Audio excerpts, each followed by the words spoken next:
Bonjour et bienvenue dans ce nouveau module où nous allons apprendre à programmer en PHP et nous allons donc voir les bases dans ce premier module. Ce que je vous propose, ça va être déjà de créer votre premier répertoire de travail dans lequel nous allons placer tous les exercices. La première chose à faire, c'est d'aller se retrouver dans l'outil XAMPP ici dans le dossier htdoc. C'est ici qu'on va pouvoir accéder à tous nos répertoires de travail sur Apache et PHP. Donc du coup, ce qu'on va devoir faire ici dans htdoc, c'est très important, on va aller placer notre dossier de travail et on va le créer, on va l'appeler cours PHP. Enfin, vous l'appelez PHP pour vous si vous voulez. Et donc, une fois qu'on a ça, on va pouvoir aller accéder à cette page ici. Donc si vous avez bien XAMPP qui est lancé, donc il faut bien cliquer sur Start ici, sur ces deux boutons, et vous devez le voir en vert. Une fois que vous avez ça, vous allez pouvoir accéder à ce répertoire cours PHP. Donc on va le faire directement, et on va lancer notre page. Alors il faut vérifier par contre sur quel port on écoute, et pour cela on peut aller le vérifier dans le httpdconf ici. Donc je vais aller regarder. De base, il le met en 80-80, et je sais que ça peut causer des problèmes. Donc c'est le listen ici. Moi je l'ai mis en 80-90, parce que justement j'avais ces problèmes sur le 80-80. Donc n'hésitez pas à faire la même chose si je ne l'ai pas déjà montré dans une précédente vidéo d'ailleurs. Donc on va aller sur ce localhost et on va marquer le port, donc en 80-90. Et là on va pouvoir accéder au répertoire dashboard. Alors de base il se lance comme ça et on n'accède pas au répertoire qu'on veut. Donc ici à la place de dashboard on va pouvoir remplacer et écrire cours PHP, donc qui correspond à celui qu'on veut. Donc c'est ce que je vais faire, je vais prendre son nom là déjà. Et je vais remplacer ici dans la barre et je vais mettre cours PHP. Voilà. Donc c'est là qu'on va pouvoir avoir tous nos répertoires et tester tous nos sites, toutes nos pages PHP qu'on va faire. Ce que je vais faire, c'est que je vais le mettre d'ailleurs en favori. Ça m'évitera de perdre trop de temps pour y retourner les prochaines fois. Voilà. Donc une fois que je l'ai en favori ici, je vais pouvoir aller ouvrir mon répertoire de travail dans Visual Studio Code. Donc ce que je vais faire, je vais lancer Visual et on va aller intégrer ce dossier qui va nous servir du coup de base de travail. Alors, pour l'intégrer, on l'attrape et on le glisse directement dans le dossier ici. Alors j'en ai déjà un, mais c'est pas le bon. Alors, je vais le remove, voilà. C'était mon ancien que j'ai renommé tout à l'heure. Donc là maintenant, vous l'intégrez dedans. Et là, vous voyez bien que vous avez votre répertoire vide. Donc ce qu'on va faire, c'est qu'on va créer un premier folder. Maintenant, on va travailler directement dans Visual Studio Code. Et on va aller créer notre premier folder et on va l'appeler exo1, tout simplement. Et à l'intérieur, on va pouvoir créer notre premier fichier PHP. On va appeler index.php. Donc une fois qu'on a ça, ce qu'on peut faire, c'est aller vérifier déjà que ça s'est bien créé à ce niveau-là. Donc comme vous pouvez voir, on a bien notre premier répertoire qui est apparu, j'ai actualisé ici. Et on peut lancer cette page. Donc de base, il faut savoir que si vous avez plusieurs pages HTML ou PHP, celle qui sera lancée par défaut, c'est celle qui s'appellera index.php ou index.html. Donc ici, on n'en a qu'une, donc ça l'a lancé directement. Si par contre, j'ai pas de page index.php, donc si je l'appelle, je sais pas, toto.php par exemple, on va revenir dans le dossier précédent. Ici, on va cliquer sur exo1. Là, il va falloir cliquer sur la page qu'on souhaite. Voilà. Donc soit si vous l'appelez index.php directement, ça l'ouvrira sans devoir cliquer sur la page. Et si vous n'en avez pas, il faudra cliquer sur la page. Donc ça peut être intéressant là de le laisser d'ailleurs sans avoir index.php, puisqu'on va vouloir tester peut-être plusieurs programmes. Donc ici, je vais pas l'appeler index.php, je vais l'appeler mapage.php. Concrètement, sur un site internet, on va forcément avoir une page qui s'appellera index.php. Ou index.html si vous n'utilisez pas de PHP. Donc maintenant qu'on a ça, on va pouvoir commencer déjà à programmer ici. Et ce que je vous propose de faire, c'est d'afficher déjà un premier élément sur votre page. Et pour ce faire, on va déjà ouvrir la balise PHP. Donc cette balise PHP ici va nous permettre d'écrire tout le code PHP qu'on désire sur notre page. Donc ici, si on veut faire un affichage en PHP, on va pouvoir écrire echo, qui est l'instruction d'affichage en PHP. Et à l'intérieur, on peut y mettre ce qu'on souhaite, par exemple coucou, tout simplement. Et on va finir avec un point virgule. Et là, directement, sur notre page, quand on va la lancer, alors je vais actualiser, on va avoir coucou qui s'affiche. Si on regarde le code source, on a directement le coucou qui est mis sans balise ou quoi que ce soit de HTML. Parce que ce qui est fait en fait, c'est que le serveur renvoie la page en ayant déjà interprété le code. Donc il a converti ce qu'il avait ici Donc ça, c'est le serveur qui travaille. Il a converti cette ligne-là en faisant un affichage tout simple en HTML. Il a renvoyé ça. Donc là, on va voir d'ailleurs, si je mets coucou comme ça en HTML, parce que là, c'est du coup, vu que c'est pas dans la balise PHP, c'est du HTML, ça va m'afficher un autre coucou juste à côté. Voilà. Donc ça revient à la même chose, sauf que bien entendu, ça va être plus intéressant pour nous de le faire en PHP pour certaines actions, notamment quand on fera des calculs ou autre chose.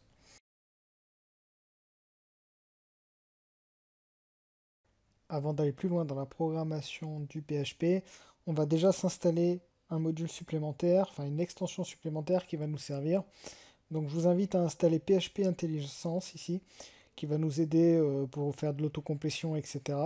Donc c'est quelque chose d'assez intéressant. Et vous risquez d'avoir un problème, d'avoir un message qui indique qu'il faut installer PHP 7.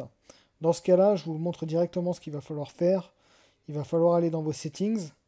Alors, du coup, il faut aller dans File, Préférences, Settings. Ici, on va rechercher PHP ici. Vous aurez sûrement le message d'erreur qui indique que PHP 7 n'est pas installé ou quelque chose comme ça. Et ensuite, on va pouvoir aller modifier ici PHP Executable Path. Et on va se retrouver à devoir renseigner les deux lignes là. Alors ces deux lignes là, on les remplit en fonction de ce qu'on a installé. Donc nous, c'est pour ça que je retourne là dans Xampp, je vais vous montrer. Il faut bien écrire le répertoire en question. Si vous utilisez WAMP ou un autre outil pour exécuter votre PHP, il va falloir bien marquer l'endroit où il y a votre PHP 7 qui est installé. Donc si vous avez fait comme moi et que vous êtes sous Xampp, je pense que vous aurez la même chose. Et donc, vous, le PHP va se retrouver dans Xampp, ici, donc dans C, Xampp, et derrière, vous allez avoir PHP. Et là, vous avez l'exécutable PHP. Donc vérifiez bien que c'est au même endroit que moi. Donc si c'est sur Xampp, c'est fort probable que ça soit le cas. Si vous utilisez WAMP ou un autre, c'est probable que ça soit pas le même. Donc là, il faut que ça soit le même, il faut aller chercher ce PHP-là. Et du coup, ça va résoudre votre problème d'accessibilité à ce module. Bon, si jamais vous avez quelques problèmes sur ce module, n'hésitez pas à poser une question dans le tuto, j'essaierai de vous aider. Sinon, bon, c'est quand même pas obligatoire de l'avoir, c'est surtout pour nous aider dans la programmation plus tard. Quand ça permettra de compléter ce qu'on va écrire et aller plus rapidement. Voilà, c'est globalement tout à quoi ça sert. Hein. Voilà, mais je voulais vous le montrer puisque je l'ai installé moi, donc ça va m'aider. Donc maintenant, on va retourner sur notre page et on va commencer à coder des petites choses. Donc ce que je vais faire ici, je vais créer plusieurs variables. Donc une variable, c'est quelque chose qui peut être modifié au cours du temps, comme en mathématiques, globalement. Et on va se créer une variable en mettant un dollar devant. Et ici, je vais créer une première variable que je vais appeler nom du joueur 1. Voilà, et je vais y mettre une valeur. Donc pour mettre une valeur, on va procéder à une assignation. Donc en mettant un égal devant, c'est une assignation. On verra plus tard que le signe égal est représenté différemment. Donc, enfin, en tout cas, pour faire des tests, ce sera différent. Ici, c'est une assignation. Ça veut dire que dans la variable nom du joueur 1, qui peut évoluer au cours du temps, je vais lui assigner une valeur. Donc ici, je vais lui assigner sa valeur et on va lui mettre mon prénom, par exemple, Mathieu. Donc je lui ai mis cette valeur-là. Du coup, avec cette variable, ce que je peux faire, comme on faisait dans la précédente vidéo, où on avait affiché un texte, je peux afficher echo nom du joueur 1, et je mets un 2 points, et derrière, je peux afficher le résultat de cette variable-là. Pour le rajouter, on peut concaténer, donc c'est-à-dire compléter notre texte ici, en rajoutant notre variable, et pour cela, on va devoir utiliser le point, pour dire qu'on va compléter ce texte-là. Donc on va mettre un point, et on va mettre le nom de notre variable, c'est-à-dire nom du joueur 1. Et je mets un point virgule. Et là, directement, quand on va lancer notre page, vous allez voir qu'on va avoir nom du joueur 1 et sa valeur Mathieu. Donc ça a bien remplacé la valeur de cette variable-là, nom du joueur 1, par sa valeur qui est Mathieu. Si ici je remplace tout simplement par Toto, on va voir que directement la valeur va se changer ici. Donc ça va être intéressant quand on va réaliser des calculs par exemple.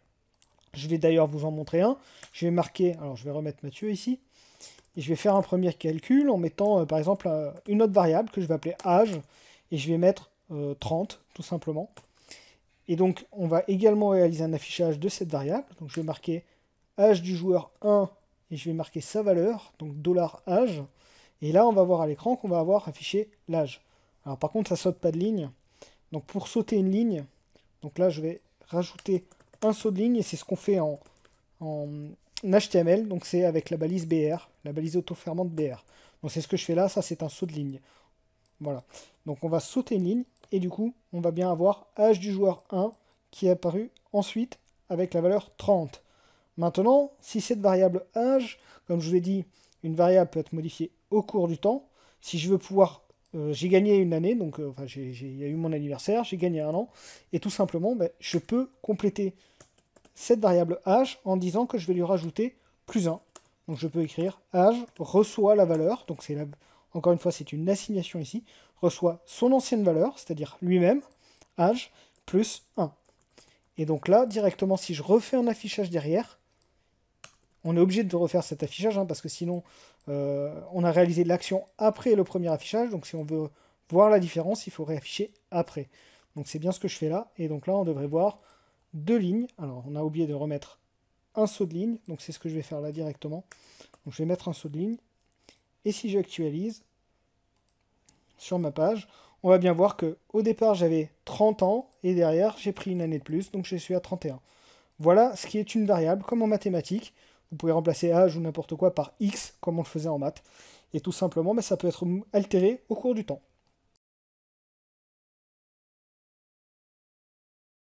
Dans cette vidéo, j'aimerais revenir sur ce que nous avons vu dans la précédente et parler des types de variables.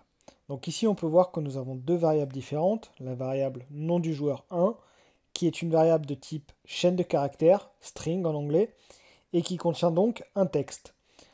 Une variable de type chaîne de caractères contient donc une valeur qui est entre guillemets, ce qui permet de définir que c'est un string. Âge est par contre une variable de type entière et contient un nombre, comme vous pouvez le voir ici, et avec la valeur 30. Ici, pour cette variable-là, nous n'avons pas besoin de l'inscrire entre guillemets. Si nous écrivons 30 entre guillemets, elle n'est plus de type entière, elle est de type chaîne de caractères. Donc il faut faire très attention à ça. Il existe un dernier type simple, le type booléen, qu'on va voir ici. Et on va écrire, par exemple, est un homme, qui va permettre de contenir soit la valeur vraie, soit la valeur faux. Donc si la valeur est vraie, on pourra considérer que le personnage est un homme, et si la valeur est faux, on pourra dire que c'est une femme. Donc ici, on va tout simplement écrire est un homme et renseigner une valeur. Donc on va lui assigner une valeur avec le signe égal, et on va lui assigner par exemple la valeur true pour dire que c'est un homme. Du coup, pour pouvoir afficher ça, vous comprenez bien qu'on va éviter d'afficher true. On va vouloir afficher le personnage est un homme. La personne est un homme. Ce que nous allons pouvoir faire sur notre page, c'est afficher que c'est un homme en fonction de cette valeur-là. Donc pour ce faire, on va pouvoir rajouter notre premier test et on va pouvoir faire un if. If, donc c'est-à-dire si en français, qui va permettre de tester la valeur d'une variable. Donc ici, on va tester si est un homme est égal, donc triple égal, comme vous pouvez le voir ici, est égal à true. Si c'est le cas, on pourra afficher echo c'est un homme. Par contre, si c'est faux, et on affichera que c'est une femme.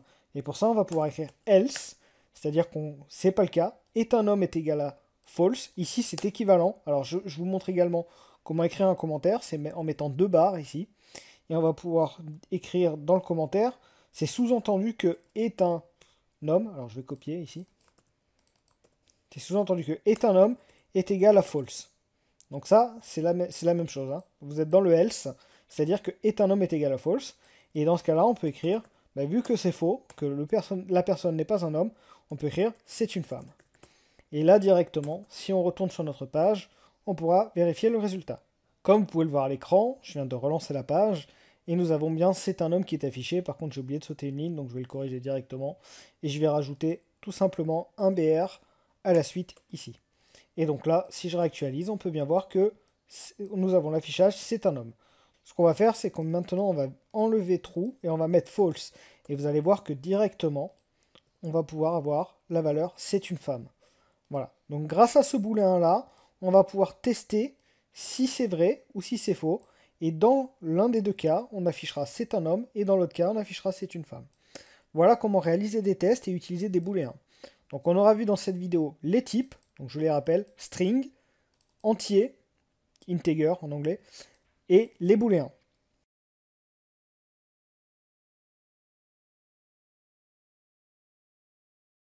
Dans cette nouvelle vidéo, j'aimerais revenir sur les affichages qu'on est en train de faire ici.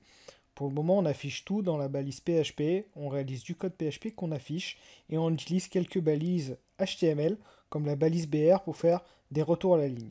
Ce qu'on va voir ici, c'est qu'on est capable d'afficher les textes qu'on faisait en PHP directement en HTML et seulement afficher les variables PHP en mettant la balise PHP. Donc c'est ce qu'on va faire ici. Je vais juste apporter d'abord une modification au niveau de la variable âge ici, que je vais appeler âge du joueur 1 pour être cohérent. Et pour est un homme, je vais l'appeler est un homme joueur 1. D'ailleurs, on va enlever du. On va mettre non joueur 1, âge joueur 1 et est un homme joueur 1. Je vais plutôt utiliser ces noms-là.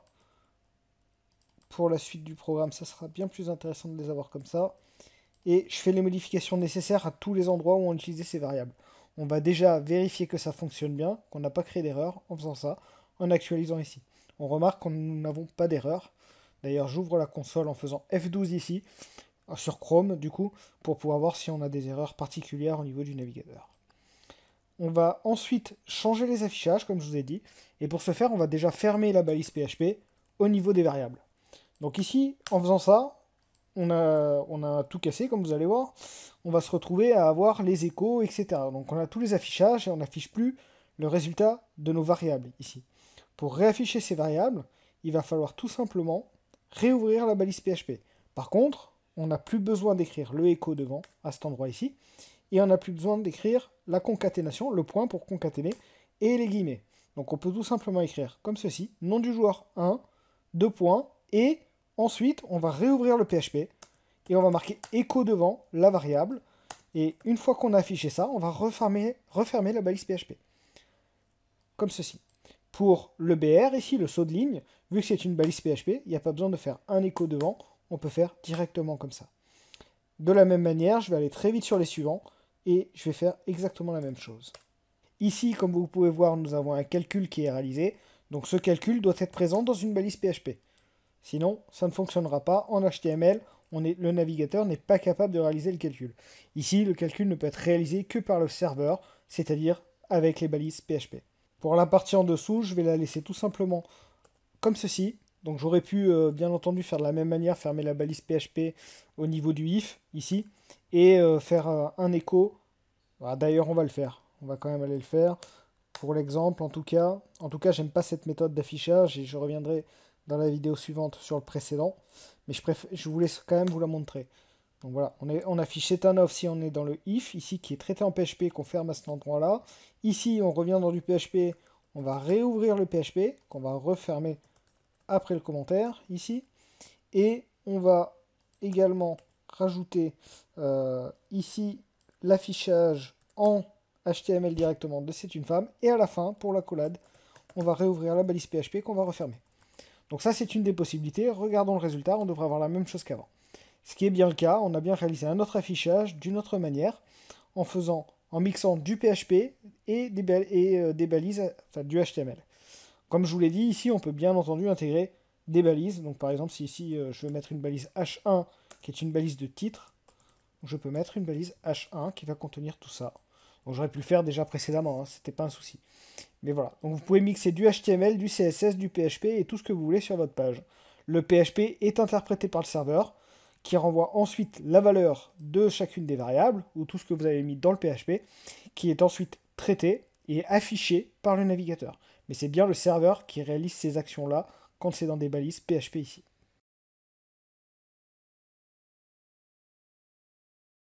Dans cette vidéo, je vous propose de voir ce que sont les fonctions.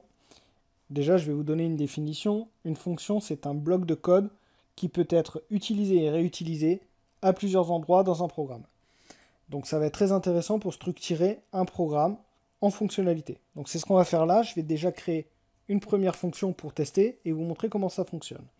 Donc ce que je vais faire, c'est que je vais déclarer ma fonction en mettant function ici. Je vais lui donner un nom à cette fonction, on va l'appeler test, et on va mettre des parenthèses.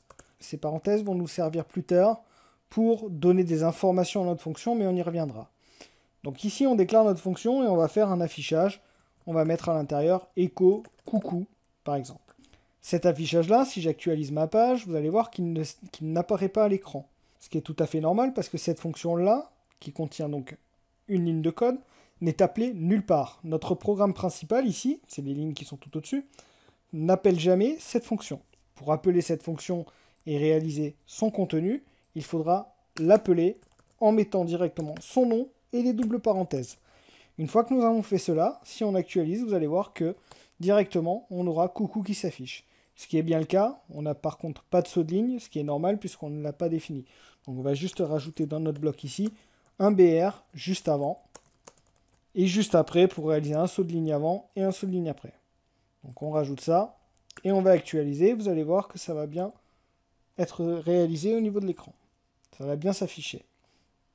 Donc c'est bien le cas ici, on a coucou avec les deux sauts de ligne. Maintenant, ce qui va être intéressant avec cette fonction, c'est qu'on va pouvoir réutiliser ce morceau de code ici, ce bloc de code, à plusieurs endroits de notre programme. Donc là, on l'a affiché à la fin, le coucou avec les deux sauts de ligne. Maintenant, si je veux l'afficher au tout début, je peux tout simplement l'écrire en haut. Et comme vous pouvez voir, on l'a deux fois. Et justement, on va avoir les deux affichages qui vont se faire. Donc on aura coucou au début, voilà, et coucou à la fin. Je peux encore une fois réutiliser ce code à tous les endroits où je le veux. Donc par exemple, je peux le mettre ici, et je peux rappeler ma fonction test. Et là, on va pouvoir voir qu'on a à nouveau un coucou qui s'est affiché, etc. Donc ça permet vraiment de réutiliser un code, et de manière très simple, d'ailleurs, permettre de faire des modifications sur des morceaux de code. Donc ce qu'on appelle la maintenance. Si ici, dans mon code, c'est plus coucou que je veux, mais je veux salut, mais en le modifiant à un seul endroit, ça va être répercuté directement à tous mes endroits de ma page. Donc voilà l'utilité, la principale utilité des fonctions. Ensuite, on va réaliser des fonctions un peu plus intéressantes là pour notre programme. Et la première chose qu'on va vouloir faire, alors je vais déjà supprimer la fonction test ici et les appels, parce qu'on n'en a pas besoin de ça. On va faire une fonction qui va permettre d'afficher notre joueur ici. Donc ce qu'il faut savoir, c'est qu'on va créer en général une fonction qui va correspondre à une fonctionnalité. Et on va lui donner un nom qui sera cohérent avec notre programme.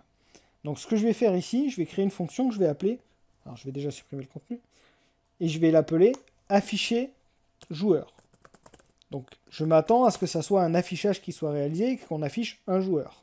Donc ce que je vais faire, c'est que je vais prendre tout le code qui est au-dessus ici, et je vais le mettre à l'intérieur. J'ai oublié de le signaler précédemment, mais vous noterez que je suis reparti du code précédent, donc pas sur la vidéo précédente, mais celle encore avant, où justement j'avais un affichage un peu plus intéressant sans avoir du HTML au plein milieu de mon PHP. Donc j'ai préféré repartir de cette version-là, et je remarque également que j'ai pas fait les dernières modifications que je voulais ici, où je remplaçais âge par âge joueur 1, je remplaçais nom joueur 1 par nom, enfin nom du joueur 1 en non joueur 1, je remplaçais également éthanome par éthanome joueur 1. Donc je vais le faire directement pour que ça soit cohérent, et je vais le mettre sur toutes mes variables, donc en dessous là, quand je les appelle, je vais aussi utiliser les mêmes noms.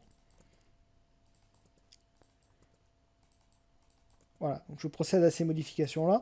Alors, par contre, il va falloir appeler cette fonction. Donc on va l'appeler ici, et vous allez voir que par contre, on va avoir un problème d'affichage. Voilà, donc ça crache, parce qu'en fait, dans notre fonction, nom du joueur 1 n'existe pas. En effet, nom du joueur 1 a été défini au-dessus, et donc n'est pas connu par notre fonction afficher du joueur 1. Pour pouvoir donner l'information à notre fonction que nom du joueur 1 existe, on a deux possibilités. On va voir les deux. La première possibilité, ça va être d'utiliser nos variables au-dessus en disant dans notre fonction qu'on veut utiliser les variables globales. C'est-à-dire qu'on va pouvoir dire ici global plus le nom du joueur 1, global plus âge du joueur 1, et enfin est un homme joueur 1. Et là directement ça va fonctionner, puisqu'on a dit qu'on a récupéré les informations des variables qui ont été déclarées en dehors de la fonction. Et là, si j'actualise, vous allez voir qu'on récupère bien l'affichage qu'on avait. Maintenant, si on veut utiliser une autre méthode, qui sera à mon sens plus pertinente, dans la majorité des cas, on va pouvoir donner des informations à notre fonction. Pour donner des informations à notre fonction, on peut utiliser les parenthèses. Dans ces parenthèses, on va pouvoir lui donner des informations. Donc on va marquer par exemple ici qu'on va vouloir un nom, on va vouloir un âge, et on va vouloir un booléen qu'on va appeler homme. Et ce qu'on va pouvoir afficher du coup, bah, c'est ces informations-là qui seront passées à notre fonction. Donc je vais afficher le nom, je vais faire les modifications là au niveau de l'âge ici. Voilà. Et je vais... j'en ai oublié un. Ici. Et je vais faire la même chose pour homme à cet endroit-là. Donc là, si je relance, vous allez voir, ça ne marche toujours pas. Ce qui est tout à fait normal, puisque nous n'avons pas donné les informations au niveau de l'appel de la fonction. Nous avons déclaré notre fonction qui attendait les arguments, les paramètres suivants, mais on ne les a pas donnés lorsqu'on a appelé notre fonction. Donc il va bien falloir donner ces informations à notre fonction, et pour ça, on va utiliser les variables qui sont au-dessus. Et donc là, c'est ce que je fais. Je dis à ma fonction d'utiliser ces variables-là pour réaliser son affichage. Donc là, je lui donne ces informations. Vous noterez que le nom est différent ici. Alors, il aurait pu être le même. En l'occurrence, ici, j'ai voulu mettre des noms différents pour bien vous montrer la distinction entre l'information qui est dans le main, dans le corps du programme principal, c'est-à-dire ici, ce que j'ai surligné, et ce qui est dans la fonction, ici. Donc, ce qui est dans la fonction correspond bien aux informations qui sont passées par la fonction, donc en paramètre ici.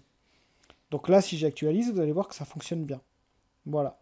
Le gros intérêt de faire ça, c'est que si on veut mettre un deuxième joueur, donc ici on va par exemple en mettre un, on va déclarer les variables joueur 2, âge du joueur 2, nom du joueur 2 et est un homme joueur 2. On va changer les valeurs, ici on va mettre Tata, on va mettre 25 et on va mettre vrai pour dire que c'est une femme. Et si on relance une deuxième fois notre fonction avec les valeurs du deuxième joueur ici, on va pouvoir avoir les deux affichages en utilisant la même fonction. Donc on va regarder directement le résultat à l'écran. Et on peut bien voir que nous avons toujours notre premier joueur ici, Mathieu, avec son âge qui a d'ailleurs été altéré au cours du temps. Et ensuite on a notre deuxième joueur qui est affiché. Alors par contre je vois c'est un homme. Alors j'ai fait une petite erreur puisque Mathieu est une femme et Tata est un homme. Donc j'ai dû faire une bêtise dans mon code. Donc on va aller regarder ça. J'ai dit que si c'est true... Ok, donc c'était l'inverse. Oui, d'ailleurs, je suis un peu bête. Donc c'est true ici, c'est false là. Effectivement, si le joueur est un homme, on affiche que c'est un homme. Ce qui est tout à fait logique, j'avais marqué l'inverse ici. Donc c'est pas bien grave. Donc voilà comment utiliser les fonctions de manière simple pour justement utiliser plusieurs variables différentes et réaliser plusieurs affichages en fonction de variables. Maintenant, une autre possibilité avec les fonctions, c'est de pouvoir retourner des informations à notre programme principal. Donc on va déclarer une nouvelle fonction qu'on va leur réappeler test, tout simplement. Et ce qu'on va faire, c'est qu'à l'intérieur, on va retourner une valeur. On va tout simplement faire un return coucou. Voilà, on va retourner la chaîne de caractères coucou. Donc là, si j'appelle ma fonction, que j'ai appelée test, donc je vais l'appeler ici, et que j'actualise, vous allez voir que nous n'allons rien avoir à l'écran. Ce qui est tout à fait normal, puisque nous n'avons rien affiché. Comme vous pouvez voir dans la fonction test ici, on n'a pas de echo. Echo qui permet d'afficher, je vous le rappelle. On a juste un return. Return, ça veut dire quoi? Ça veut dire que ça renvoie l'information qui est contenue dans le return. Donc ici, je renvoie coucou. Si je veux pouvoir afficher l'information coucou, dans mon programme principal ici, il faudra que je fasse un écho de test. Si je fais écho de test, on a bien coucou qui réapparaît à cet endroit-là. Je peux également intégrer l'information retournée par mon programme, par ma fonction test. Je peux l'intégrer dans une variable. Je peux appeler ici var. Pardon, on n'est pas en JavaScript, excusez-moi. Donc je déclare une variable ici, on va mettre texte. Voilà. Donc texte va prendre la valeur de la fonction retournée par test. Et du coup, texte, ici, aura la valeur coucou.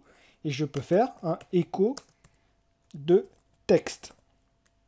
En faisant ça, nous aurons également le même résultat. On aura coucou affiché à l'écran. Enfin, ce que je voulais vous montrer ici, c'est qu'on peut faire également des calculs. Donc par exemple, on va déclarer une variable a ici qui va avoir la valeur 5. On va mettre la variable b qui aura la valeur 10. Et ce qu'on peut faire ici, c'est un calcul, retourner un calcul. On peut retourner tout ce qu'on veut. On peut retourner a plus b. Alors, $b. Et donc là, si je le mets dans la variable texte ici, je vais avoir le résultat du calcul, j'aurai 10 plus 5, et du coup, mon affichage ici, j'aurai normalement 15. Donc on va lancer et on va regarder. On a bien 15. Voilà. Donc les fonctions peuvent retourner des informations. Donc bien sûr, on peut mixer l'ensemble de ce qu'on a vu là. Je peux mettre ici que je vais lui envoyer une variable, enfin un paramètre C, et je peux faire que je vais faire un calcul entre A plus B plus C. Par contre, C ici sera fourni par la fonction. Donc c'est-à-dire que test là-haut, il faudra que je lui donne une valeur. Donc je peux lui dire, par exemple, je vais lui mettre, je sais pas, on va lui mettre 3, tout simplement. Et du coup, là, je m'attends à avoir 10 plus 5 plus 3, donc 18. C'est bien le cas. Voilà comment utiliser les fonctions et comment mixer l'ensemble des possibilités des fonctions.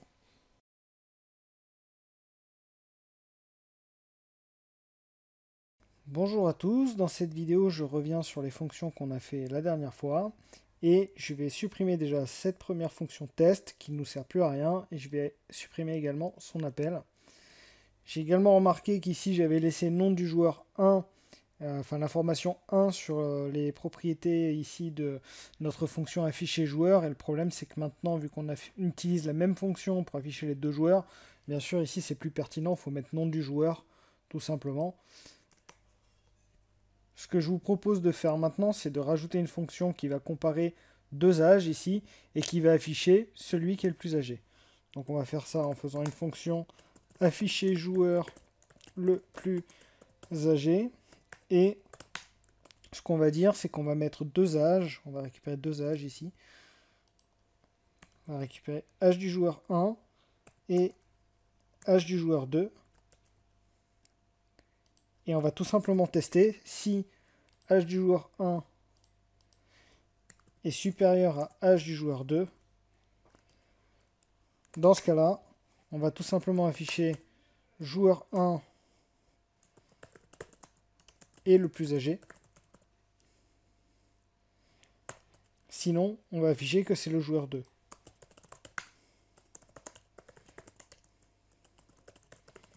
On va tester ça directement en lançant notre fonction. Donc on va la lancer tout simplement à la fin ici. Alors avant de la lancer, bien sûr, il faut passer les informations dans notre fonction, puisqu'ici on a déclaré qu'on attendait deux paramètres à notre fonction. Donc on va faire passer ces paramètres-là, et donc on va donner âge du joueur 1 et âge du joueur 2.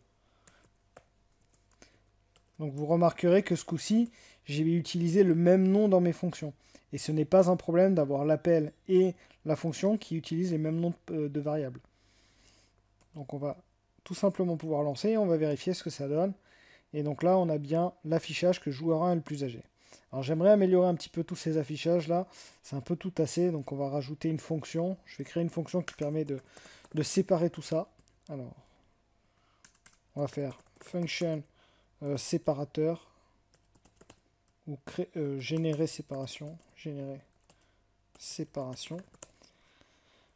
Et on va tout simplement faire un écho de... On va sauter une ligne.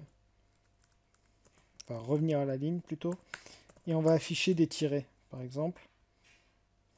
Donc on affiche un certain nombre comme ça. Et on va ressauter une ligne après. Ça fera des petites sections. Et ce sera bien plus sympa pour l'affichage. Donc maintenant que j'ai créé cette fonction-là, je vais pouvoir l'utiliser à plusieurs endroits. Donc j'aimerais l'avoir, on va dire, au début, à chaque affichage de joueur en fait. Donc je vais le mettre là. Donc je vais l'appeler ici. Hop. Donc au départ. Ensuite entre les deux joueurs. Après la fin du deuxième joueur. Et à la fin. Donc là on devrait avoir des packs comme ça. Donc on a un premier saut de ligne effectivement parce que on fait forcément ce saut de ligne ici. Voilà comment utiliser des fonctions pour structurer un petit peu plus son code. Je voulais finir là-dessus.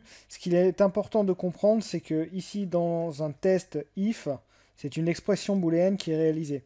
Ici, quand on a est-ce que âge 1 est supérieur à âge 2, ici, ça retourne vrai ou ça retourne faux. Donc en fait, on pourrait écrire ici, entre parenthèses, tout ça, et marquer après égal true.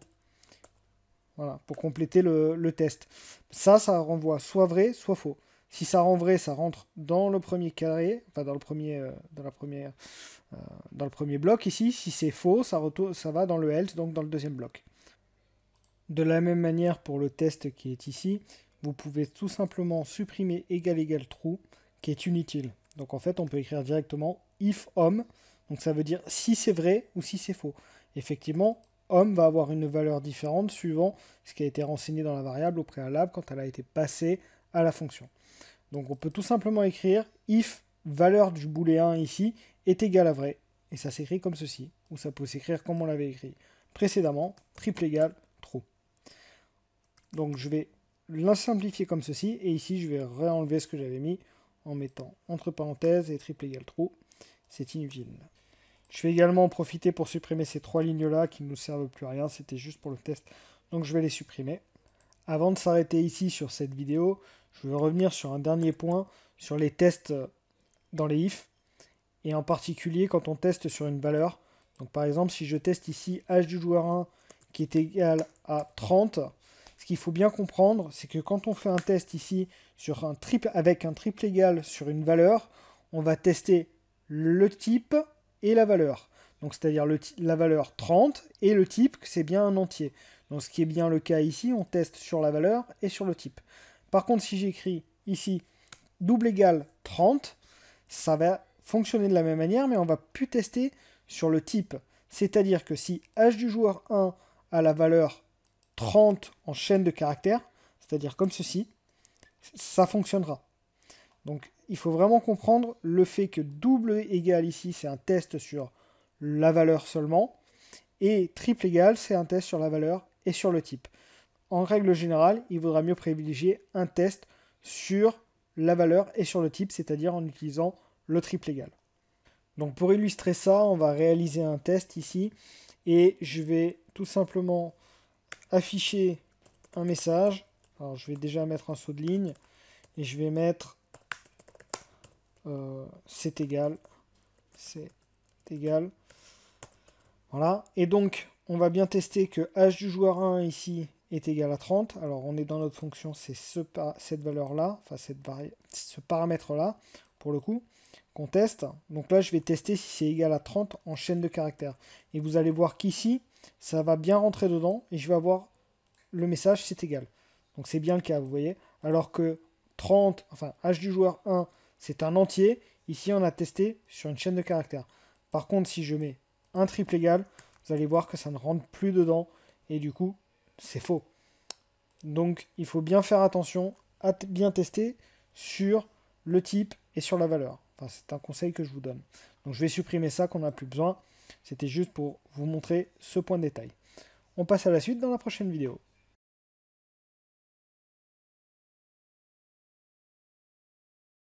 Je vous propose dans cette vidéo de créer une nouvelle fonction qui va permettre de calculer la différence d'âge entre les deux joueurs.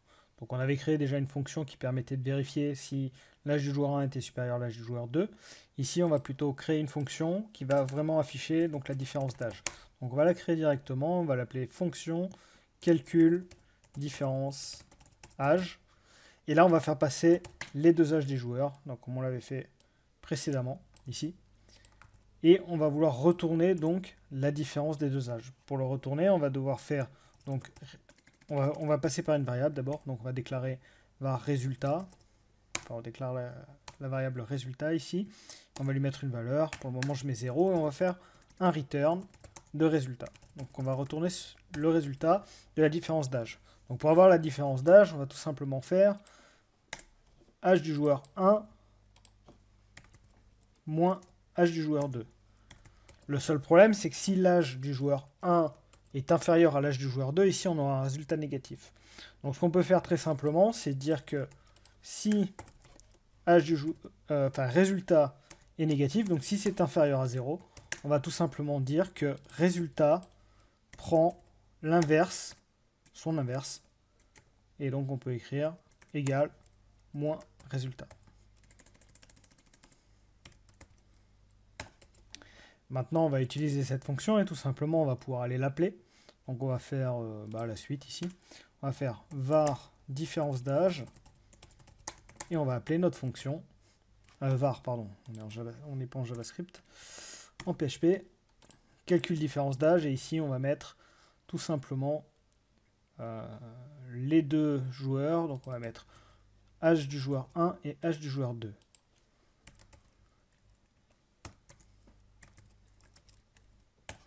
Une fois qu'on a ça, on peut faire un affichage et on va dire écho la différence d'âge et 2. Et là, on va pouvoir tout simplement afficher le résultat et donc afficher différence d'âge. On va aller regarder directement ce que ça fait. Alors, on a une petite erreur. Âge du joueur 2.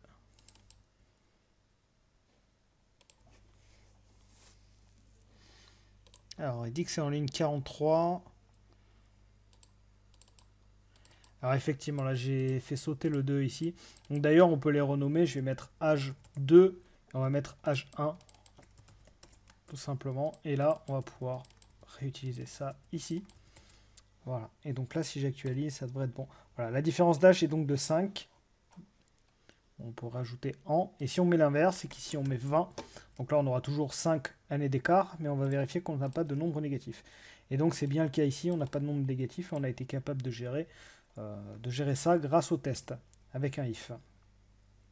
Maintenant, ce que j'aimerais faire, c'est modifier un petit peu cette fonction-là, générer séparation, pour vous montrer qu'on est capable de choisir le séparateur en dehors de la fonction et réutiliser cette même fonction plusieurs fois.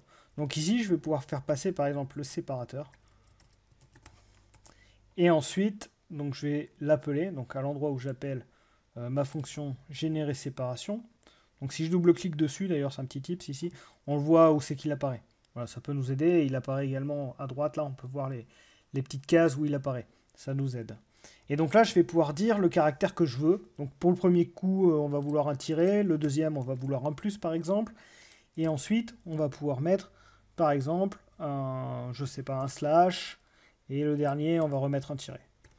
Donc on veut utiliser ces caractères-là pour justement générer notre séparateur, notre barre de séparation. Donc pour ce faire, il va falloir utiliser une boucle ici. Et on va devoir utiliser la boucle pour, qui va permettre de générer X caractères, X en fonction du nombre qu'on souhaite. Donc on va tout simplement déclarer dans cette boucle pour un compteur, donc on va l'appeler I, ce compteur, qui va partir de 0 et qui ira jusqu'à, on va dire 15 fois. Alors par contre, on n'est pas en JavaScript encore une fois. Donc $i égale 0 et $i inférieur à, on va dire, 10 fois. Donc on va vouloir 10 caractères, 10 fois le caractère, et on va incrémenter à chaque fois notre compteur de 1 en faisant i++. Et donc ce qu'on va pouvoir faire à l'intérieur, c'est tout simplement un écho du caractère qu'on a choisi x fois. Donc on va faire écho $séparateur. Et on va tester directement ce que ça donne. Donc là, normalement, on devrait avoir 10 fois le caractère sélectionné. Donc le premier coup, 10 tirés, ensuite 10 plus, 10 slash et 10 tirés. Donc on va tester ça directement et on verra ce que ça donne. Donc là, c'est bien le cas, vous voyez. Donc on a généré 10 tirés, ensuite 10 plus, ensuite 10 slash et à nouveau 10 tirés. Donc si on met, au lieu de mettre 10 ici, on va mettre 50 pour avoir une ligne plus grande. On va pouvoir voir directement, voilà, qu'on a bien 50 caractères. Bon, je ne vais pas m'amuser à les compter, mais croyez-moi, on a bien 50 caractères ici. On en a même 51 puisqu'on commence à 0. Ah non, parce qu'on est inférieur, pardon. Donc on en a bien 50. Donc on part de 0 et en fait on s'arrête à 49 ici. Donc on en a bien 50. Voilà comment utiliser cette première boucle pour, donc qui permet de répéter une action x fois, x étant déterminé par notre compteur qui part de 0 et qui se finit à une certaine taille, ici une certaine valeur qu'on a définie. Donc ici on a dit 50 fois. Et donc on répète 50 fois l'affichage du séparateur qu'on a prédéfini dans notre main ici.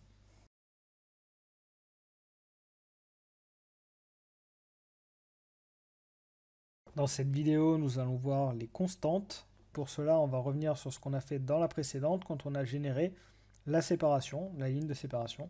Donc soit on utilisait un tiret, soit un plus, soit un slash, etc.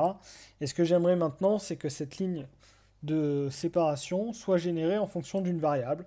Donc je vais définir ici ma variable et je vais dire var séparateur. On n'est pas en JavaScript. séparateur, donc on déclare une variable comme ceci, et on va lui donner le caractère qu'on veut. Donc on va marquer par exemple le tiret. Et ce que je vais faire, c'est que ce tiret-là, ce séparateur, je vais l'utiliser quand on génère notre ligne de séparation ici, donc je peux lui passer cette variable. Donc c'est ce que je fais, je le passe à mes 4 endroits, et derrière on devrait avoir notre ligne de séparation qui fonctionne bien. Donc ici on a bien nos tirets, nos lignes de tirets qui sont définies donc par ce caractère-là. Donc ici je peux utiliser très rapidement, changer sa valeur en mettant un plus par exemple, et directement ça va l'appliquer sur toutes les lignes. Donc ça c'est une possibilité.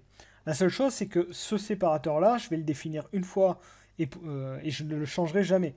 Donc l'idée d'avoir une variable qu'on va se servir qu'une seule fois et qui sera constante tout au long du temps, il n'y a pas besoin de la définir en tant que variable en soi.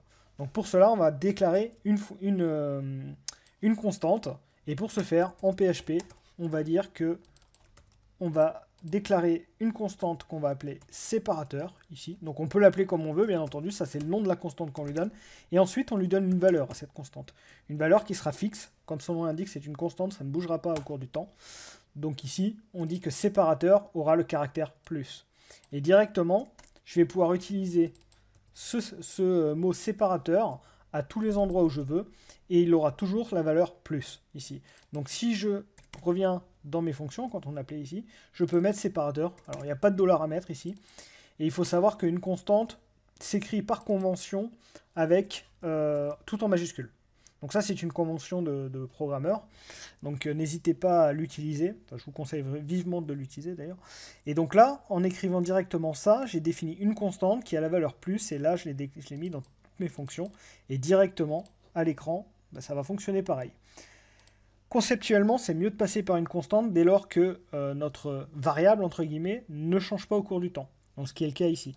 Je peux toujours faire pareil. Ici, je peux changer mon caractère une seule fois, tout en haut. Voilà, sur cette même ligne-là, je peux le changer et directement, je vais avoir la modification qui est apportée. Ce qui ne va pas être possible de faire, par contre, c'est de modifier cette valeur-là. On ne va pas pouvoir dire séparateur va prendre la valeur, ici, slash par exemple, ou point.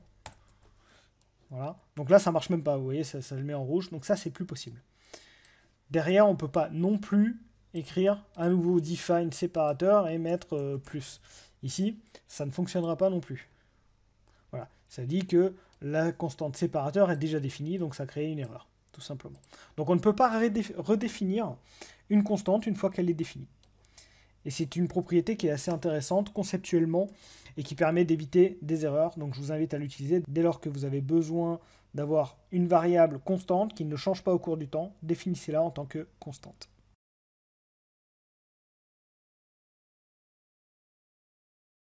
Dans cette nouvelle vidéo, nous allons voir un peu plus en détail les tests et ce qu'on est capable de faire avec des if, et on verra une nouvelle instruction, le switch case. Donc la première chose qu'on va faire, c'est qu'on va changer l'âge de nos joueurs ici. Et je vais définir notre premier joueur comme ayant 16 ans, et le deuxième, on va mettre 19 ans. Et on va tout simplement vérifier si l'âge du joueur, si le joueur est majeur ou pas. Et donc pour ça, on va créer une nouvelle fonction ici. La fonction afficher majeur, on va l'appeler comme ça, j'ai pas de nom meilleur là qui me vient en tête. Et du coup, on va lui faire passer à cette fonction un âge, ici. Et on va l'utiliser directement, donc je vais l'appeler, alors aux endroits où j'ai mes joueurs, on peut le mettre à la suite. Bon, on va le mettre là, donc je vais générer une ligne de séparation à nouveau.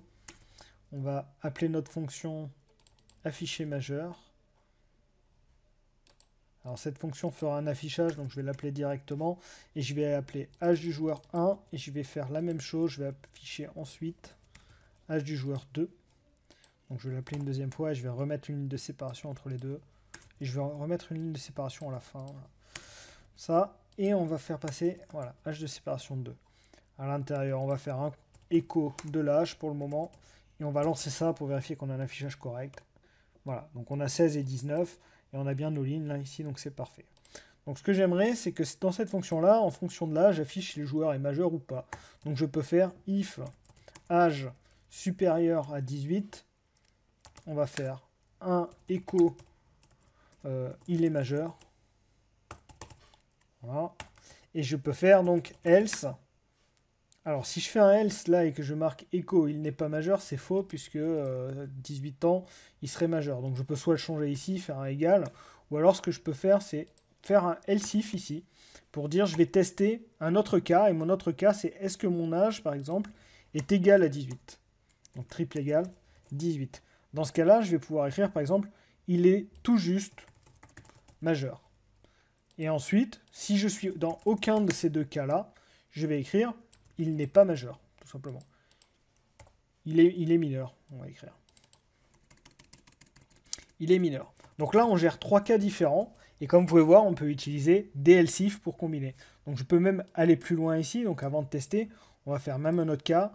On va mettre ici un else if supérieur, par exemple, à 12 ans. On va dire ça. On va dire que si donc il n'est pas rentré dans le cas où il avait 18 ans, qu'il n'a pas 18 ans, et par contre qu'il a plus de 12 ans, dans ce cas-là, on va marquer, je sais pas, il est adolescent. Et du coup, dans le else, ici, on pourra dire, c'est un enfant, on va écrire. C'est un enfant. Comme ça, avec cette fonction, on va pouvoir déterminer plusieurs messages en fonction de l'âge du joueur. Donc on va lancer ça, on va vérifier ce que ça donne. Donc ici, j'ai bien il est adolescent et il est majeur parce que j'avais 16 ans et 19 ans. Donc on va faire quelques modifications pour tester que ça marche bien. Je vais mettre 18 ans sur le deuxième par exemple. Et je vais mettre 10 ans sur le premier. Et donc là, on devrait rentrer, voilà, c'est un enfant et l'autre, il est tout juste majeur. Donc on est capable de gérer plusieurs imbrications ici de else if pour avoir nos messages. Donc ça, c'est pas mal, on peut faire comme ça, mais il y a une autre méthode qui existe également, et qui va être intéressante dès lors qu'on va avoir beaucoup de if imbriqués. On va pouvoir utiliser ce qui s'appelle un switch case, donc c'est en français un selon, donc selon la valeur d'une variable, donc ici la variable c'est âge, donc selon cette variable-là, on va rentrer dans plusieurs cas. Donc je vais pouvoir écrire, par exemple ici, case, donc on va mettre case 19, ici, on va faire comme cela. Et là, je vais pouvoir écrire le message qu'on avait juste avant. Echo, il est majeur. Je vais faire case 18. Et là, je vais pouvoir écrire il est tout juste majeur. Je vais pouvoir écrire case 17, par exemple. Echo, il est mineur. Il est encore mineur, on va écrire. Et on va écrire case 16. Donc on peut en faire autant qu'on veut, bien entendu. Et je vais marquer il est mineur, tout court. Donc on a géré ici 4 cas différents. On n'a pas pu faire, bien entendu, avec les supérieurs, puisqu'ici c'est un peu particulier dans les switch cases. Et par contre, il va falloir rajouter une autre instruction, c'est le break. Le break, il va permettre de dire de sortir du switch, tout simplement. Donc ici, on rajoute le break. Et ce qu'il faut savoir, c'est que dans un switch case, il nous faut rajouter un default. Donc c'est-à-dire un cas de défaut. Donc si jamais on est rentré dans aucun de ces cas-là, eh bien on va rentrer dans le cas défaut. C'est-à-dire qu'on n'a pas l'âge du joueur n'est pas ni 16, ni 17, ni 18, ni 19 ans. Dans ce cas-là, on rentre dans le défaut et là on va marquer par exemple point d'interrogation. Allez, on va marquer ça. Voilà. Et on va rajouter un break même s'il n'est pas nécessaire à ce niveau-là. Et donc une fois qu'on a ça, on va relancer, on va vérifier ce qui se passe en fonction de nos cas. Donc si je relance, le premier cas, on avait le joueur qui avait 10 ans, et du coup on a point d'interrogation. Comme je vous ai dit, on n'a pas géré le cas 10 ans, ici. Donc si je veux le gérer, donc je peux le faire, je peux rajouter ici case 10, et je peux afficher il est mineur. Et donc là, directement, on devrait avoir, voilà, il est mineur. Ensuite, j'avais 18 ans sur le deuxième joueur, et donc on est rentré, il est tout juste majeur, c'est-à-dire qu'on est rentré dans ce niveau-là ici. Maintenant, ce qu'on peut également faire, ce qui peut être intéressant, c'est si je veux gérer le cas case 20, et je vais afficher le même message qu'on a pour le 19 ans ici, je peux tout simplement l'écrire comme je l'ai écrit là. C'est-à-dire que je ne mets rien à l'intérieur et je ne mets pas de break. Vu que je ne mets pas de break, en fait, je vais réaliser les deux actions à la suite. Si je mets ici, par exemple, aussi case 21, comme ceci, donc je vais réaliser la même action que le case 19. Donc on va tester ça et je vais marquer sur mon premier joueur, je vais marquer 21 ans ici. Et on va voir qu'on va bien avoir l'affichage du 19 ans ici, donc le même affichage que celui-là.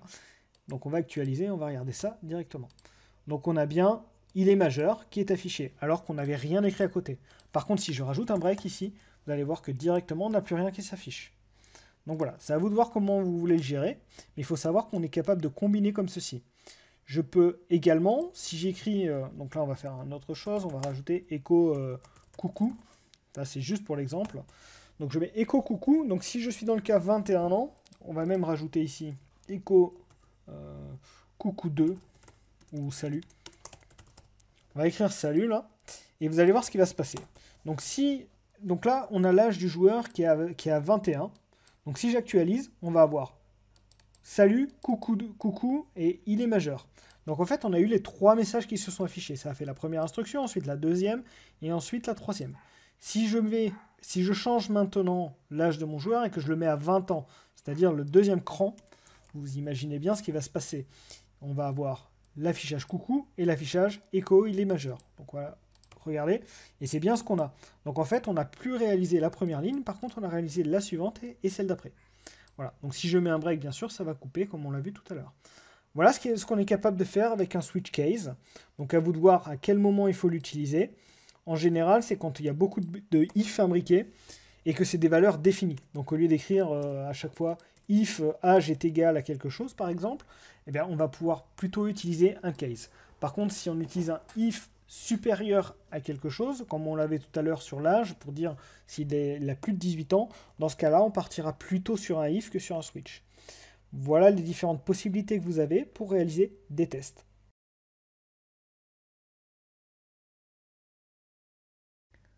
Dans cette vidéo, nous allons voir la boucle while, qui est une autre alternative pour boucler et donc pour répéter des instructions à la suite, une autre alternative au for. Donc ici, on va reprendre cette fonction générer séparation, et on disait qu'on répétait une action tant que i était inférieur à 50. Donc on utilisait un for pour le faire, et maintenant je vais remplacer ça par une boucle while. Donc ici, c'est pas forcément très adapté, mais j'ai pas d'exemple facile tant qu'on n'a pas vu les tableaux pour vous montrer la boucle while. Donc ce que je vais faire, c'est que ici, je vais utiliser cette boucle, donc une boucle tant que, qui dit qu'on va réaliser une action tant qu'on n'a pas atteint une condition. Donc ici, on va marquer tant que i est inférieur à 50, on va faire les actions à l'intérieur. Du coup, on va déclarer la variable i juste au-dessus et qu'on va initialiser à 0. Une fois qu'on sera dans notre boucle ici, il faudra bien modifier cette valeur de i, et donc il va falloir faire i égale i plus 1. D'ailleurs, ça me fait penser qu'ici, je peux vous montrer d'ailleurs qu'il y a plusieurs méthodes pour écrire ce que j'écris là. Donc pour rajouter un à notre variable i, je peux l'écrire comme je l'ai écrit là, ou je peux également l'écrire $i plus égale 1, ou je peux également écrire i plus plus. Donc ces 3 méthodes disent la même chose. Donc la première, ça dit que i prend son ancienne valeur plus 1. Ici, ça dit qu'on ajoute 1 à i. Et ici, ça incrémente i. Donc dans tous les cas, ici, on ajoute 1 à i. Par contre, ce qu'il faut savoir, c'est que $i++, ça ne pourra ajouter que 1. Du coup, par contre, si je voulais ajouter 2, donc ici, j'aurais pu écrire i plus 2, et ici, i plus égale 2. Donc les deux méthodes-là sont les mêmes, d'accord? Donc vous avez la possibilité de faire comme ceci. Donc là, dans notre cas, nous, on va faire i++, puisqu'en général, c'est ce qu'on fait quand on incrémente, on marque i++. Voilà, ça c'est une habitude. Et derrière, une fois qu'on a fait ça, on peut faire ce qu'on faisait avant, c'est éco-séparateur. Et là, directement, on va avoir la même chose qu'avant, donc c'est pour ça qu'on ne voit aucune différence. Si on met peut-être 70, juste pour avoir une différence, ici, on voit bien que ça a augmenté le nombre de caractères. Voilà, donc on a la possibilité de répéter une action tant que on remplit une condition. Donc ici, la condition, c'est tant que i est inférieur à 70, on va répéter les actions là. En règle générale, quand c'est une valeur définie, comme on l'a là, on va utiliser un for. C'est d'ailleurs pour ça que j'ai utilisé le for dans une des précédentes vidéos. Donc on verra un petit peu plus tard au niveau des tableaux que la boucle while peut être très intéressante. Donc ici, je n'avais pas d'exemple à proprement parler qui permettait de mettre en valeur cette instruction-là, mais on verra ça plus tard. Donc il y a également une autre méthode qu'on peut faire, enfin une autre boucle qui existe, qui est quasiment équivalente au while, c'est la boucle do while, donc qui permet de faire la même chose que le while, à la différence que on va d'abord réaliser l'action avant de tester. Donc ici, je remplace le while par do, et j'écris à la fin while. Et donc là, si je relance, on va avoir exactement la même chose. C'est pour ça que je vois aucune différence à l'écran. Et ça fait exactement la même chose. La seule différence, du coup, c'est qu'on va d'abord réaliser les actions une première fois avant de réaliser le test. Voilà. Donc dans certains cas également, ça peut être intéressant. Moi, ce que je vous conseille, c'est de surtout retenir le while, qui est en général plus utilisé que le do while. Voilà. Donc on va revenir ici sur le for, qui est le plus adapté dans ce cas présent. Et on verra plus tard comment utiliser le while de manière plus optimisée. En revenant sur le for ici, je voulais juste m'arrêter sur un point. C'est qu'on avait décrit qu'on incrémentait de 1 ici pour réaliser notre séparation.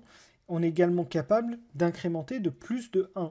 À cet endroit-là, on peut dire que i va prendre la valeur i plus 2. Donc je peux l'écrire comme ça, ou je peux d'ailleurs l'écrire, ce sera plus adapté. Enfin, moi, je préfère l'écrire comme ça. Donc, plus égal, on va marquer 2. Et du coup, ici, vu qu'on va de 0 à 50, on va s'arrêter quand on aura atteint 50, du coup. Mais c'est-à-dire qu'ici, on va répéter les actions 50 divisé par 2, donc c'est-à-dire 25 fois. Donc ici, on devrait avoir plus que 25 tirés. Voilà, donc on a la moitié. On peut faire exactement la même chose avec un 3 ici. Donc c'est-à-dire qu'on va aller jusqu'à 50, mais qu'à chaque fois, notre i va prendre la valeur 3. C'est-à-dire il va commencer à 0, ensuite 3, ensuite 6, etc. Donc on peut marquer ce qu'on veut au niveau de l'incrément. Donc ici, on aura 50 divisé par 3 caractères qui vont s'afficher. Voilà, donc on en a encore moins. Etc. On est également capable de faire une boucle for avec un incrément négatif. Donc ici, je peux écrire moins égal 1. Donc moins égal 1, d'ailleurs, s'écrit, comme ça on voit l'ensemble, i moins moins. Voilà. Et par contre, ici, on va faire l'inverse. On va commencer à 50 du coup, et on va s'arrêter quand i sera supérieur à 0. Voilà. Donc on va partir de 50, on va jusqu'à 0, et on décrémente de 1 à chaque fois. Donc on va relancer ça, on devrait avoir 50 caractères à nouveau à l'écran. Voilà. Et de la même manière ici, on peut faire comme tout à l'heure, i moins égal à 2 par exemple. Donc là, on n'aura plus que 25 à l'écran. Voilà. Voilà toutes les possibilités pour cet incrément sur la boucle for. Donc n'hésitez pas à l'utiliser de manière adaptée suivant le cas qui vous intéresse.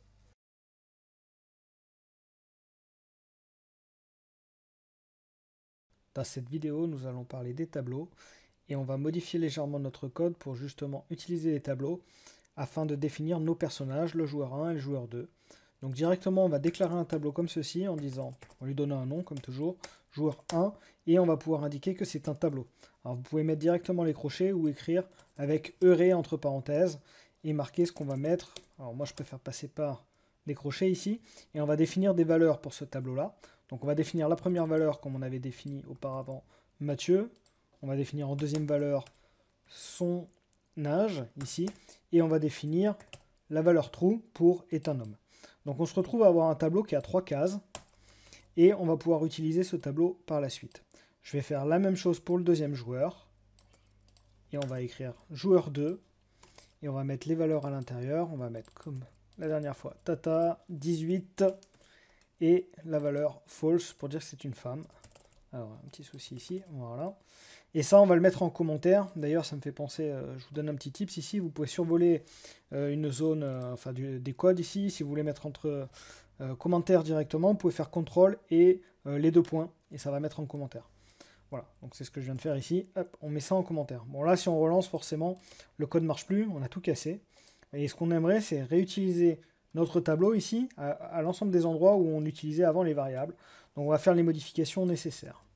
Donc à la place ici de non joueur 1, maintenant le nom il est en case 0 de mon tableau. Ça me fait d'ailleurs penser que je n'ai pas encore parlé de ça, mais un tableau commence à l'indice 0, donc la première case ici, avec la valeur Mathieu, à l'indice 0. Le deuxième à l'indice 1 et le troisième à l'indice 2. Donc ici, si je veux pouvoir utiliser ce tableau, ce premier tableau de joueur 1 et obtenir la valeur Mathieu, je vais pouvoir écrire tout simplement $joueur 1 entre crochets, et je vais pouvoir écrire l'indice, donc l'indice 0. Alors, je vais faire la même chose pour la suite. Donc, je vais aller sur le deuxième cas ici, âge du joueur 1, donc là c'est l'indice 1, pardon, et est un homme, là c'est l'indice 2 du coup. Alors j'aimerais déjà tester sans aller plus loin. Donc ce que je vais faire, c'est que je vais commenter ça. Donc pareil, je survole tout le bloc et j'appuie sur CTRL les deux points. Et je peux lancer directement ça et on va voir ce que ça donne. Donc ici, je me retrouve bien à avoir comme avant mon joueur qui a son nom, son âge et son sexe du coup. Donc ça fonctionne bien. Donc je vais décommenter à nouveau. Et on va continuer, on va faire très rapidement pour les suivants. Et vérifier que ça fonctionne comme nous avions besoin. Donc là, c'est joueur 2. D'ailleurs, je peux copier tout ça. Voilà. Et on va remplacer par 1, par 2 pour le deuxième joueur. Ici, on va avoir le joueur le plus âgé. Donc là, c'était l'âge du joueur 1, donc c'est celui-là. Alors, vous voyez que c'est pas forcément facile pour le moment de repérer quel indice correspond à quel champ. Et ça, on verra un petit peu plus tard comment faire. Là, j'ai rajouté une parenthèse en trop. Hop, je corrige. Là, c'est l'âge du joueur 2. On va essayer de faire ça rapidement. Là également. La différence d'âge, ça on ne change pas. Ici, c'est encore l'âge. Et là, c'est l'âge du joueur 2. Alors par contre, j'ai fait une bêtise. Ici, c'est un joueur 2 et avec 1 ici. Voilà. Donc là, on devrait être revenu à un stade normal. Voilà. Donc on a pu utiliser les tableaux pour refaire tout ce qu'on avait fait avant avec les variables. Donc là, je peux supprimer les variables, on n'en a plus besoin. Donc maintenant, on passe par un tableau, par deux tableaux d'ailleurs, qui contiennent toutes ces valeurs. Ce qu'on est capable de faire avec un tableau, c'est d'afficher toutes les valeurs qui sont contenues dedans. Donc on va rajouter une fonction, je vais mettre plus bas, et je vais l'appeler fonction afficher tableau. Et je vais faire passer un tableau en paramètre, donc je vais l'appeler tab, ce tableau. Et ce que je peux faire, c'est que je vais remonter et je vais l'appeler déjà cette fonction-là.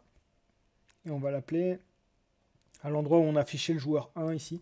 Maintenant, on va l'afficher d'une autre manière avec notre nouvelle fonction. Et donc, je vais l'appeler afficher tableau ici. Je vais le faire passer en paramètre mon tableau joueur 1. Donc maintenant que je l'ai fait passer, je peux revenir ici, et ce que je vais pouvoir dire, c'est que je vais pouvoir boucler sur le nombre de cases de mon tableau. Donc là, il en a que 3, mais on peut imaginer qu'il en ait 100, ce tableau-là. Et on va pouvoir boucler sur toutes les cases pour afficher toutes ces valeurs. Donc on va faire ça directement, et comme on sait, on a l'information de la taille du tableau, hein, puisqu'on va avoir une fonction, d'ailleurs que je vais vous montrer directement, c'est nombre case tableau, donc je déclare une variable, nombre case tableau, égale à count. Donc si on utilise cette fonction count, qui est déjà proposée par PHP, on va pouvoir directement avoir le nombre de cases de notre tableau. Donc ici, vous imaginez bien que si on a un tableau qui fait 100 cases, on aura 100. Si on a, pour notre tableau à l'heure actuelle, qui a 3 cases, on aura donc la valeur 3 dans nombre de cases du tableau. Donc une fois qu'on a ça, ce qu'on va pouvoir faire, c'est maintenant afficher, enfin boucler, donc sur le nombre de cases du tableau, en utilisant comme d'habitude un compteur qui va partir de 0. On va aller jusqu'à le nombre de cases du tableau, c'est-à-dire la variable juste au-dessus. Et on va incrémenter de 1 à chaque fois. Et ce qu'on va pouvoir dire, c'est qu'on veut faire un affichage de l'élément qu'on est en train de parcourir dans le tableau. Et pour ça, on peut écrire tout simplement echo, alors pardon, ici c'est $i, petite erreur. Et oui, parce que à chaque fois je me crois en JavaScript, mais pas en JavaScript, donc il n'y a pas var non plus, voilà. Donc $i, et on peut écrire du coup echo $tab de l'indice en question, c'est-à-dire l'indice i. Voilà, donc premier coup on affichera la première case, qui sera en indice 0, comme je vous ai dit tout à l'heure, ça commence à 0, donc on affichera Mathieu, ensuite on affichera la case 1, c'est-à-dire 20, et la case 2, c'est-à-dire true. Alors ici, c'est pas forcément adapté, puisque c'est un booléen, mais c'est pas grave. Donc on va tester ça, et on va relancer directement, on va voir ce que ça donne. Alors on a une petite erreur. Ah oui, parce que, encore une fois, c'est $i ici. Et donc là, on se retrouve bien à avoir toutes les valeurs, alors qu'ils sont à la suite. Donc ce qu'on peut rajouter d'ailleurs, c'est un petit BR pour sauter une ligne quand on fait nos affichages. On va faire ça, hop, voilà. Et on va relancer. Donc on se retrouve bien à avoir toutes les valeurs. Mathieu, 20 et 1 qui correspond à true. Si on fait la même chose pour le deuxième joueur, donc c'est-à-dire je vais appeler la même fonction ici sur mon deuxième joueur, je vais pouvoir directement avoir les valeurs de mon deuxième joueur. Et là, on se retrouve bien à avoir Tata 18. Et comme vous pouvez le voir, la valeur false est symbolisée là vis-à-vis du tableau en tant que vide. Voilà. Donc soit c'est 1, soit c'est vide. Pour avoir le booléen. Donc avant de terminer cette vidéo, je voulais revenir sur un point. Si on veut afficher des informations d'un tableau pour nous, développeurs, on peut utiliser la fonction printer. Et on va pouvoir écrire le nom du tableau, donc là joueur 1 par exemple, pour l'avoir d'afficher à l'écran. Donc si on relance ici, on va se retrouver à avoir les informations de notre tableau affichées comme ceci. Donc c'est pas un affichage user-friendly, je dirais, donc il ne faut pas l'utiliser pour l'afficher aux utilisateurs, mais ça peut nous servir à nous quand on développe pour avoir des informations sur notre tableau, comme par exemple l'indice et les valeurs. Donc ça peut être sympa de savoir qu'on a cette possibilité-là pour afficher les tableaux. Je vais revenir également dans ma fonction tout en bas où je faisais la création, enfin l'affichage du tableau. Je vais d'ailleurs le renommer parce que c'est pas très logique. J'aurais dû mettre afficher joueur. Ça va plutôt être logique, même si ça permettrait d'afficher tous les tableaux. Je vais plutôt l'appeler comme ça. Alors, et du coup, je vais renommer ici. Voilà. Par contre, en voulant le renommer, j'ai pas vu que j'avais renommé 2 fois la même fonction. Donc c'est une erreur d'ailleurs intéressante, c'est que effectivement, on ne peut pas avoir 2 fonctions qui ont le même nom. Donc je vais faire afficher joueur et je vais marquer V2. Ça sera la version 2. Ou alors on supprime d'ailleurs la précédente. Je vais la garder dans le code. Donc je vais l'appeler afficher joueur V2 et donc je vais renommer tout là-haut. Voilà. Donc je peux réactualiser, on a bien la même chose. Et ce que je voulais faire donc maintenant, c'était réutiliser ici, enfin faire une modification. Je ne veux plus passer par un for pour réaliser mon affichage. Je vais utiliser une autre fonction et on n'a plus besoin d'une count ici. Enfin une autre instruction. On va utiliser l'instruction for each qui permet de parcourir l'ensemble des valeurs d'un tableau. Donc ici, je vais pouvoir aller parcourir ce tableau-là en disant que je veux parcourir le tableau, donc tab, et je vais le mettre, à chaque case qu'on va parcourir, on va le mettre dans une variable. Donc cette variable, on va l'appeler, par exemple, value, ici. Et ce qu'on va pouvoir faire, c'est réaliser l'affichage d'avant, donc je vais remettre echo, là. Sauf qu'on n'aura plus l'accès à tab de i. Ici, ce qu'on va écrire, c'est value. Donc en fait, à chaque fois qu'on va boucler dans ce for each, pardon, c'est value, c'est pas tab, voilà, à chaque fois qu'on va boucler dans ce for each, on affichera chaque case qui sera contenue dans $value. Voilà une autre possibilité d'affichage grâce au tableau. Donc j'actualise, on voit aucune différence, ce qui est tout à fait normal puisque ça fonctionne exactement pareil que ce qu'on a marqué au-dessus. Par contre, ce qu'on va être capable de faire également ici, grâce à ce for each, c'est de rajouter un indice.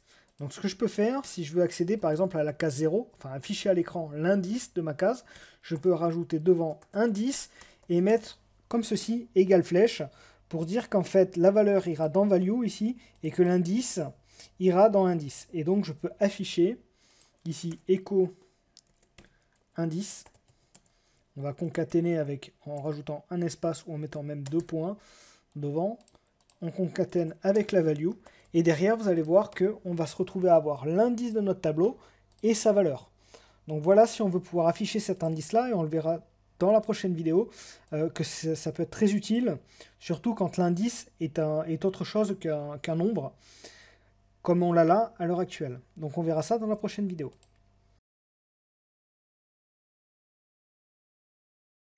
Dans cette nouvelle vidéo, nous allons revenir sur les tableaux et approfondir cette notion.